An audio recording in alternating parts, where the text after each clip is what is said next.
Как избавиться от скрипа на Kuga М4.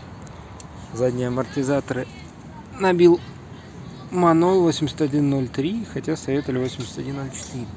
И поднял крепление амортизатора на одно отверстие вверх. Вон на родное снизу, чуть выше.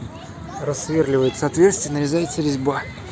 И самое главное, откуда идет скрип. Вот сюда врезаем таводницу и шприцуем весь рычаг нижний. Все, скрипа больше нет. Никаких резиновых камер засовывать не надо, их жует.